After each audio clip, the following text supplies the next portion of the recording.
first in this game, all the bridges I do, they burn down. Whatever. Okay, guys, this is how you become the biggest baller. Somebody that when they walk into the room, everybody goes, yo, that's that dude. That's that lady. That's that motherfucker right there. Completely optimized in all areas. Mindset, physique, health, relationships, network, business, money, and effect on other people. A real fucking baller, okay? This is a step-by-step guide. A lot of people are gonna give you this advice online of how to make millions or how to get rich. And they're gonna give you this specific knowledge, but they're not gonna tell you who you need to become as a person in order to be able to handle this when you get there, to be able to handle the roadblocks along the way. There is a foundation from which any entrepreneur, any baller, any successful person needs to have in order to continue to ascend and handle the success when they get there. Because guys, this is a journey. Life, it's not gonna get easier. And the more success you have and the more money you make, the more difficult it's gonna get. I promise you, right? I have 2 cars, 2 cell phone bills, 2 lawyers, 2 assistants. Everything gets more and more difficult. I have more responsibility, right? More employees, payroll. The list goes on. Okay, so in order to be able to handle life as it comes at you and consistently level up, perpetuate success, become rich as fuck, have a massive impact on other people, and be personally optimized, I'm gonna give you the exact framework from which to do this. And it starts with this. You have to take an audit of your life first. So you need to first see, where are you today? Okay? I don't give a fuck if you're somebody who's already rich, but you don't have the other areas licked. You are somewhere along a sliding scale, right? We'll call it from beginner to sage, okay? And along this scale, there are many skill sets and mindsets and types of perspective that you need in order to be able to get this curve going in the right direction. The first and foremost is this. What is the relationship that you have with yourself? Do you have good mental talk? Do you believe in yourself? Do you have confidence? Do you have energy and clarity throughout the day on what the vision is? And if you don't, you should sit down and run this exercise. Let's take a look at our life. What are our 1, 3, 5-year personal, professional, financial goals? And from there, are we doing everything in our power to achieve those goals? Let's create an action plan. From that action plan, what habits do I need to follow on a daily basis in order to achieve that? Okay? Can we even follow a simple morning routine, right? Because guys, there are mindsets that you need to handle this journey. You need confidence. You need to have great self-esteem. You need to understand your ego and your fears. You need to have overall emotional intelligence, equanimity, an ability to regulate your emotions so that you can make decisions out of logic rather than so emotionally all the time.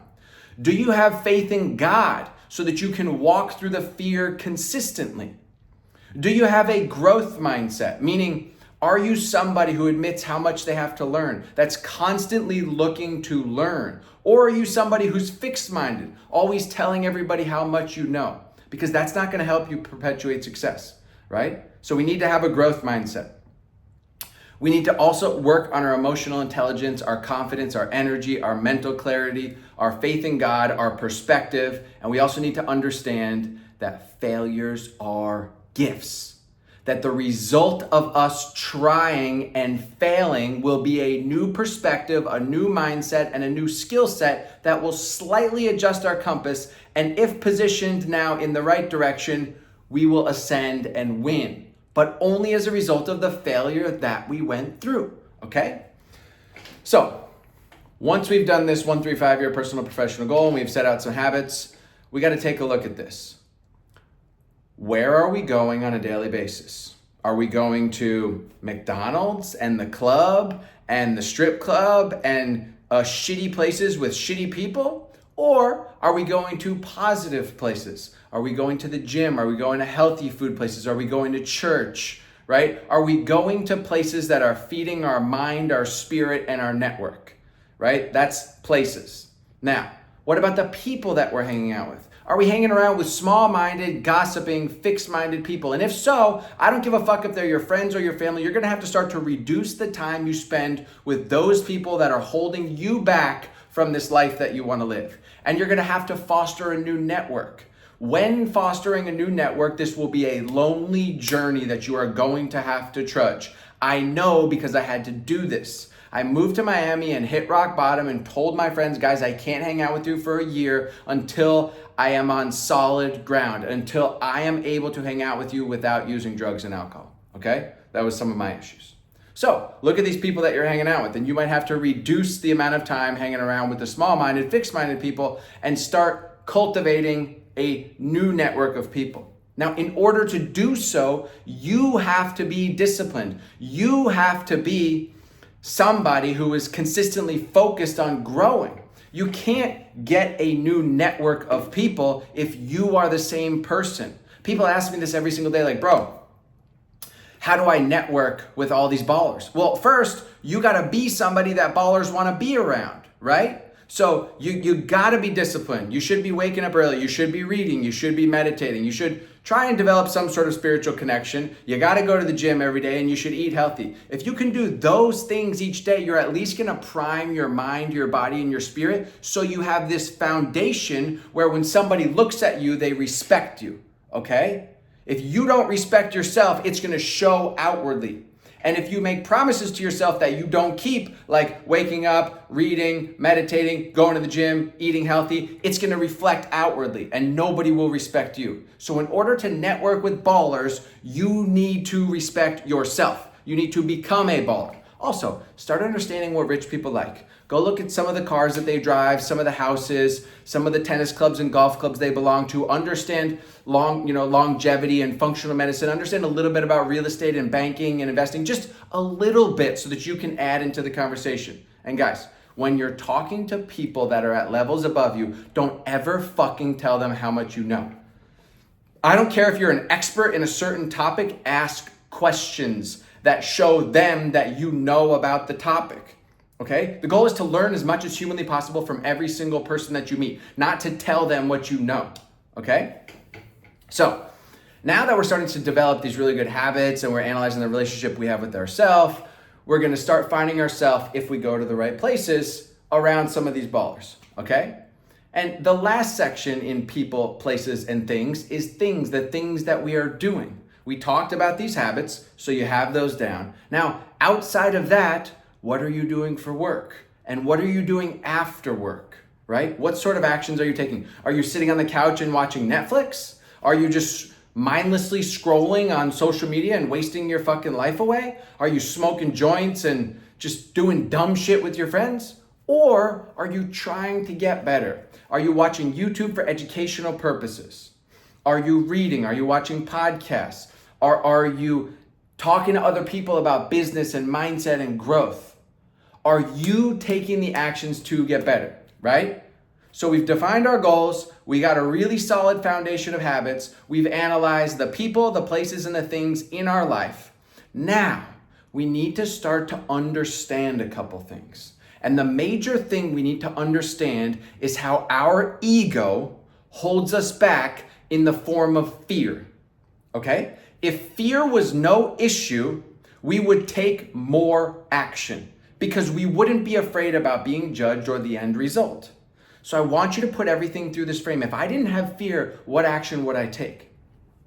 Okay. Understand this about learning. I don't give a fuck if it's this video, if it's Warren Buffett's book, if it's the fucking Bible. It doesn't matter what source you ingest information from. That information will never fully change your mindset and skill set.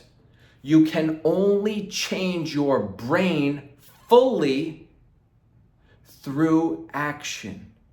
Once you implement the information and you try and the result does not go the way you had hoped, then you will rearrange and retry. And if you get through the failure and you get through the fears, this new skill set, this new knowledge, this new mindset will become a working part of your brain, right? I can't read a book on Spanish and become fluent in Spanish. I can't read a book on on open heart surgery and become an expert. I have to practice these things. In order for me to learn Spanish, I practiced over and over and over again, right? And I don't mean just writing. I mean, I had to speak.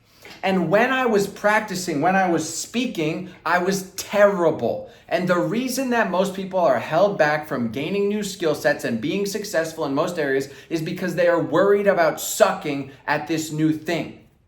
Believe me, I know. This was so strange getting on social media, talking to this little green dot. I was terrible at first. And imagine, I was the golden boy. I was the president of 10X Health. I was in my bag. I was able to manage employees, very effective with communication. I was great in my day-to-day. I could speak at events in front of thousands of people with no issue. And then I leave and get online and I have to start to talk to this camera, which was foreign to me. It was a massive blow to my ego and I sucked. The only reason I got better at creating content was because I fucking practiced, was because I tried. I didn't worry about views and likes and I didn't let fear hold me back. I don't give a fuck if people judge me. I just went and did it. That's why I'm here today. I've only been creating content for 1.5 years, okay? And full time it's only been like 8-9 months. But I never stopped trying, okay? I used to think it wasn't cool to try, but guess what? It's cool to try. That's how you learn, that's how you succeed. Okay? Now, there are some Stoic principles that I think are imperative for you along your journey. You need to understand this. Money will absolutely buy you happiness. Money is going to solve all of your money issues. Money is going to solve most of your fucking issues. But if you think that material items or money itself will solve all of your issues and will make you internally content and free, you are dead wrong. There is a Stoic principle called hedonic adaptation. And what this means is that we start to adapt to each level as we increase in levels. Every material item that we get, we become less and less enthused about that next item, right? This happened to me multiple times. Right? You get all the Louis shit and each time you get a new Louis thing, it's like, yeah, whatever, I don't give a fuck anymore. This shit is just sort of whatever. Okay, that's what happens with life. We start to think that money is gonna solve it. The new car, the new bag, the new girl, the new job, that's gonna solve all of our issues. It's not. You have to be content with yourself, which goes back to the foundation that you have and the relationship you have with yourself. Confidence and contentment and freedom are drawn from you making promises to yourself and keeping them every single day. If you can keep your word to yourself and others, you will inspire confidence in yourself and in others, and you will be free. You don't have to live out of a lie. You don't have to consistently let yourself down. You don't have to let others down, and you don't have to have this anxiety that creeps in every day because you are a person of your word to yourself and to the world, okay? So you have to understand these Stoic principles. Happiness, freedom, it's created internally, okay? Now, each and every day, it becomes very easy to take the things we have in our life for granted. So people talk about doing a gratitude list, right? Writing down the things that we're grateful for. There's an exercise that I like to think about, and it's called negative visualization. Imagine yourself without everything you have in your life today. Literally, no clothes, no job, no money, no family, everything. And I don't mean imagine your life in this realm to be pessimistic, to live in remorse and in worry. I mean, do it to imagine yourself stripped of nothing, naked, homeless with fucking nothing. Now, return back to your life today. And this should allow you to be incredibly grateful for everything that you have. Your health, your skin, your taste, your sight, your family, your friends, your fucking everything, okay? You must live out of a place of gratitude each and every morning. And I would highly recommend developing a relationship with a higher power. Mine is God, okay? And every single day I thank him for my life. I thank him for the opportunity. And I also ask him to remove all of my character defects. Everything that's holding me back from being useful to him, to others, and to myself. And to allow me to serve him and others each and every day. And then I ask for inspiration, for guidance in each of the areas that I might not be inspired, that I might not be super clear on.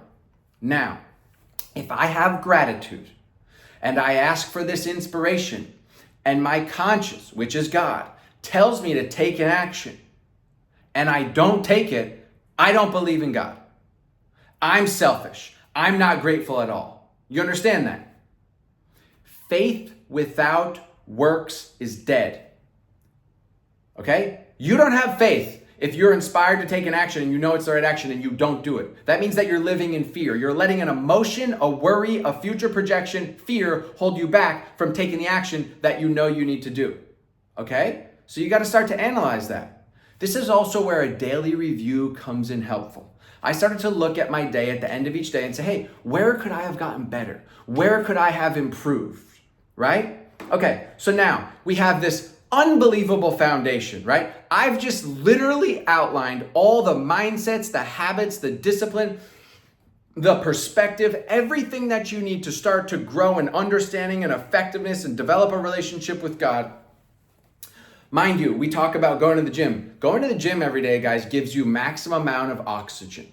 And you cannot reach an elevated state of mind without oxygen, okay? So if you want to be in an elevated state of mind, you should start working out every morning. I don't give a fuck if you want to be a bodybuilder or in shape or not. Working out each and every morning does more for your mind than it will do for anything else. It will also inspire confidence and it'll help you get healthy, right?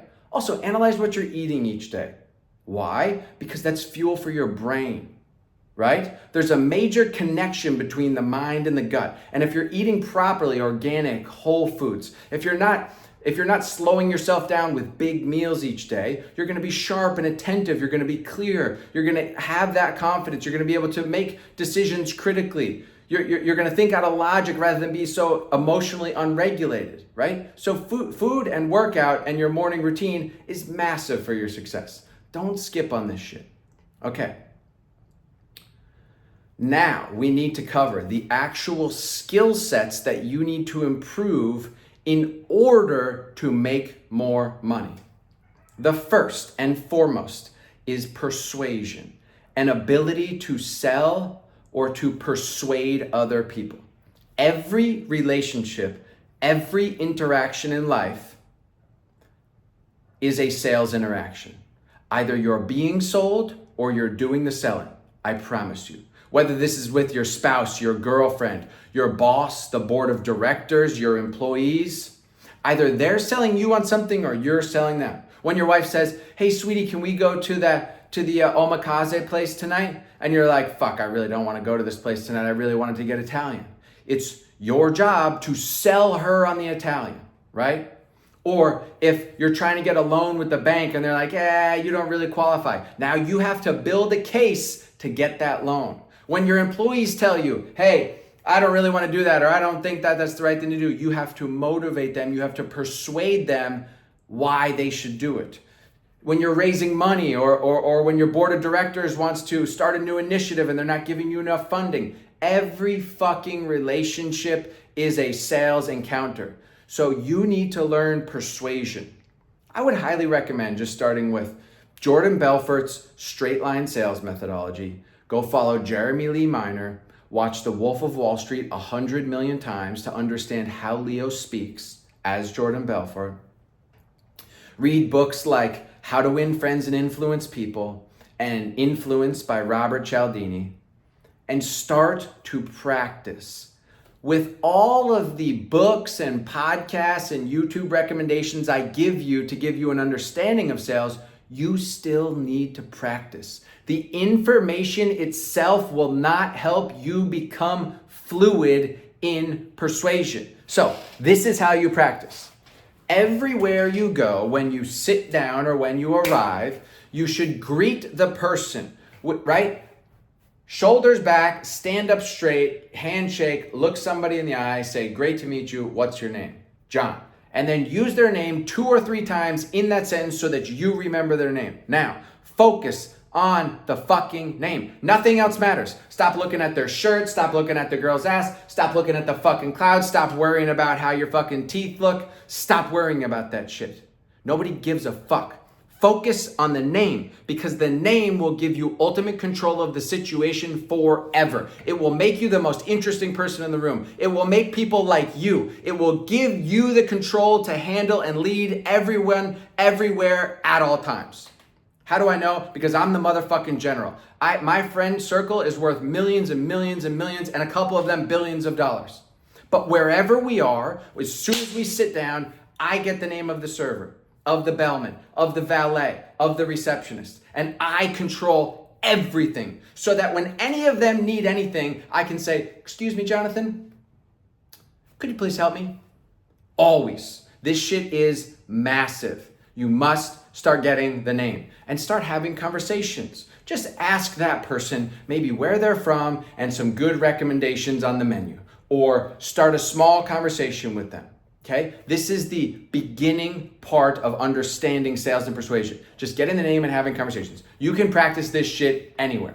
Okay? Now, if you're just starting out, get a sales job and just start practicing. Watch all the videos that I said and start to understand how to practice. You could watch Alex Hormozy's Closer Framework, in my opinion, or Jeremy Lee Minor. In my opinion, the Closer Framework is one of the best frameworks out there, right? In order to be a great salesperson, you have to be 3 people, okay? This is how I break it down and how I broke it down to all my salespeople forever. You first need to be a therapist. What does a therapist do? A therapist asks you a lot of questions. And each question they dig deeper about how that thing that they uncovered made you feel. They start asking you questions that maybe you had never thought of yourself, that start to give you a thought process that's brand new. They start to shift your perspective. They start to trigger emotions just through asking questions. And if you were to ask a therapist questions back, they would deflect talking about themselves and return back to asking you more questions. That's who you should be in a sales process. When someone's like, oh yeah, but this is great, but what's the price? No problem, happy to get into all that. But first, let me ask you a few more questions to make sure I can guide you in the right direction and give you all the information you're looking for. Consistently reverting back. Therapy, okay? We are going to find out the real problem, how that's hurting them, what they've done before, and we are going to clarify and label that as the problem. Once we've done that perfectly and we haven't left anything out, we then have to become an educator, okay? Now, I'm not talking about your finance teacher or the doctor. I'm talking about an educator. Somebody that can explain how their product or service can solve the issue that the client was looking to solve. Now, catch this. The client doesn't give a fuck about you. And they don't care about most of your service or your product. They only give a fuck about themselves, and they only care about the portion of product or service that can solve their needs. So, 80% of your product or service you do not need to tell them about. Just focus on educating them about the portion of the product or service that solves the issue that they were looking to solve. And by doing so, this says, hey, Mr. Customer, I give a fuck about you. I understand your problem and how it's making you feel, and we've clarified and labeled this. Now let me explain how this can specifically solve your problem. And once you've done this, and you've been the therapist, and you've been the educator, you must become the closer, the shark. Sales is not slimy, okay? Slimy sales is selling somebody something they don't need. But if you've been a therapist and an educator, and it is clear that the customer is in agreement that your product or service can solve their issue, you have a fucking responsibility. As a closer, you have a responsibility to move them into the solution. And if you don't, shame on you.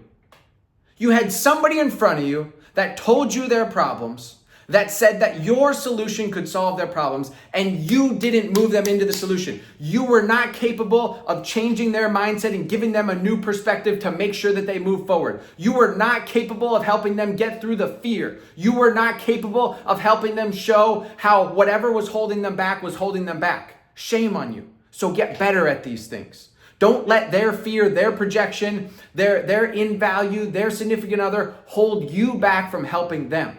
Okay? Therapist, educator, closer. I'm going to trademark the system. It's fucking golden. Okay, now, you guys have to understand another thing. No matter how much work you put in, especially if you're in this period of sacrifice where you've changed the people in your life, you've changed the places you go, and you change the things you're doing, results will not come immediately. Most people don't achieve success because they just give up too quickly, right? The results will come on God's time. By you focusing on yourself and becoming the best possible version, other people will notice, and people will be put in your life to give you new opportunities. Luck happens by being prepared and taking action. So if every single day you're waking up at a consistent time, praying, meditating, hydrating properly, eating well, reading in a book, going to the gym, and trying to help other people, there's no way that you will not improve your life and that people won't notice. That foundation will allow you to be successful as long as you understand you must have patience and never stop. Okay? Not to mention, whatever life you're imagining for yourself, God's got bigger plans for you. I promise you. Okay? And the only way that you can fulfill and live out the dream that the life that he has for you is to just follow his word. To wake up every day and to be the best possible version of yourself. To solve all of your issues and remove all of your vices and live according to his word. To serve other people. If you do that each and every day, I promise you, you will be repaid. Don't ask when, don't ask why, don't ask how. Okay? One of the other things that I didn't touch on is this. You must live in the present. And meditation is going to help you a lot with this. Meditation is going to help you notice when you have a thought that's not useful. Because when thoughts come into our mind, first off, we don't control that first thought. But we do control what we decide to do with that thought. Most of us have a thought and then we play out the movie, right? We next thought, and next thing you know, we're thinking 6 months in advance about something that we're worried about. Instead of, thought comes into our mind, thank you thought, that's great, but I don't need to pay attention to you right now. See you later. That only happens through a consistent practice of meditation. And when you observe your thoughts and you have this repetition of thought removal, you start to process decisions better. You start to be able to stay present. It's glorious how this happens, okay? There's another Stoic principle that I think is imperative, and I know this is a lot of information, guys. Please go comment, go like, go share this shit. Let's blow up this fucking YouTube channel. I'm not trying to be a dick or a cocky motherfucker, but I have so much fucking information in this head as a result of so many issues that I overcame, and I want to help the world understand these principles that help me become successful. From a degenerate drug addict, $100,000 in credit card debt, to fit, sober, healthy, helping other people, scaling functional medicine clinics from 9 million to 50 million, president of 10X Health, the whole deal, okay? Now, there's something called the dichotomy of control, or some might call it the trichotomy of control. What that means is this. There are events, situations in life that we have zero control over, like whether the sun goes up and down. We have no control over that. There are situations in life in which we have ultimate control, which is our actions and our attitude, right? And if we make this the trichotomy of control, that's saying that there's another layer, which is there are events in which we have some but very little control. Now, we must focus almost all of our time on things in which we have ultimate control. Because we do not control what other people do, what they say, what happens in the world, right? We can have an effect, we can have an influence, but only if we focus on ourselves. And we don't want to rob ourselves of trying to arrange life, trying to arrange other people, right? It's not going to work well. If we want to remain happy and emotionally intelligent, we need to focus on what we can control, okay? Very important principles, guys. So stay present. This is a practice through meditation. You could even read The Power of Now. It's a great book to help you stay present. Do not project into the future or worry about the past. A lot of this is solved by having a relationship with God. I promise you. When you have faith, all this fear and projection and living in the future and the past, this shit kind of goes away. Okay? Now, we have all these skill sets and all these mindsets that we've done. We've become good at sales and persuasion. We need to become excellent at executive communication. This is an ability to dictate a message in few words with maximum impact. I know this YouTube in general is long-winded, but I'm trying to get you as much information as humanly possible. But generally speaking, day to day, when you are reaching out to a new person or an existing person or a friend or a family member, do your best to choose your words carefully and to orate a story in few words. And you need to practice. Film yourself on video and say, could I have delivered that message in less words? Executive communication is one of the most imperative things you can do, because the more successful somebody becomes, the less time that they have, the less attention span and capacity they have for your long-winded bullshit. Okay? This is what happens, guys. When you become successful and people here reach out to you and write a full fucking paragraph, a novel, they leave a long voice note, we immediately write that person off, that they are wasting our time, that they never developed an ability to deliver a message quickly and succinctly. Right? This is imperative. So persuasion, executive communication, emotional intelligence. And emotional intelligence happens largely from being aware of the emotions that we have. Meditation is key for this. Having a mentor, having a daily reflection, right? When you can make decisions out of logic rather than emotion, you'll become more useful to other people. Now, becoming organized and using a tool like a calendar is imperative. Right? In order to maximize the efficiency of our day, we should calendar everything. Fuck your to-do list. If you're going to do this, do what I do, right? I write down the things that I need to do on a to-do list, then I put them in the calendar. I calendar those and I throw out the to-do list. I'm not sitting here looking at a fucking to-do list. I just follow a calendar each day. All my habits are in a calendar. All my to-dos are in a calendar. All my events, all my meetings in a calendar. All of them. Everything. Literally, I'll put a dinner date, a gym session, everything goes in the calendar. Then you just run your life like an executive. You wake up and you say, here's what I'm going to do each day. And as long as your habits, your actions, and your to-dos are aligned with your overall goals, you're fucking golden. All you have to do is implement everything else that I just said to you. Great. You have a massive roadmap now. You have all these things to think about. This is so much information. You could literally take this motherfucking YouTube and chop this into like 50 sections. Where do you start? You start by looking at what is your morning routine. That's it. That's all I want you to focus on. Go get a whiteboard and write down tomorrow what time you wake up, exactly what you do. Everything. Everything. How many times you hit snooze, scrolling Instagram and TikTok, taking a pee, taking a shit, how long this takes you, what you eat for breakfast, everything. And just analyze and do this 3 days in a row. And then look at this and say, hey, can I not do one or two of those little things? And can I stack a better habit on top? These are good habits.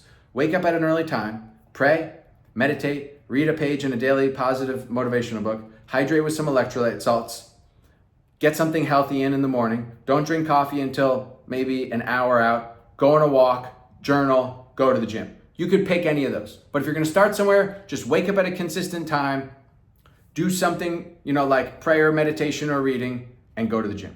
If you could just do those, you're gonna be golden. Then, guys, I would really scrutinize this. What are you spending money on that's not contributing to your goals? Are you spending money aimlessly on expensive shit, clothes, bags, dinners, travel? Are you doing this and finding yourself incapable of making more money? Because if you have a fixed income, you're never going to save your way into wealth, no matter how much little extra percentage you put into your 401k. It's not going to happen. You have to invest in skills, into this fucking brain. Guys, understand this. You have to pay fucking money to people that have been successful, and they teach you shit that will make you fucking dollar signs. I didn't learn this shit from my fucking finance teacher in college. I didn't learn this shit from a book. I didn't learn this shit from a YouTube. Did some of those things give me a foundation? Yes. I learned from my failures and guidance from a mentor. I had excellent mentors in every arena. That's how I learned so quickly, okay? So just find somebody that you fuck with. Say, yep, I like the way that guy talks. I like the way that he thinks. He's got all the things that I want. He's fit, sober, healthy, in shape. Got a good network, makes a shitload of money, has a cool job, whatever. You find someone and you work with them. Don't ever ask somebody, what do I get for your program? Like what's the inner workings of how and why? Guys, for all you overanalyzers, I got two things for you. One, no one likes an overanalyzer, especially driver type personalities. The most successful people in the world cannot stand overanalyzers, okay? Because we just see this little weak ass, pathetic, fearful little child that needs all the answers before they move forward. Which, by the way, guys, the path illuminates as you walk it. So whatever information you're given today, you may not be able to implement that information in the same way you would be able to implement it in the future after having taken action. Bro, do you understand this? Your current state of mind may not be capable of utilizing the information that somebody gives you until you take the action that actually changes your perspective and your ability to use that information. AKA, stop being a pussy and take action. I think we'll end on that. Oh, this feels good. I don't know what to do with my hands. Bro, YouTube is fun. You guys, share this shit, okay? Share this shit with other people. Comment. What else do you guys want to hear about? Do you want me to go into detail on anything that I just said? All right? Let's make this YouTube channel about learning. I'm trying to help y'all get better. Facts. 8,000. For any of you guys that want to know, people say like, yo, 100, like peace, like keep it real, keep it 100. I say 8,000. Don't ask me why. Peace. 8,000.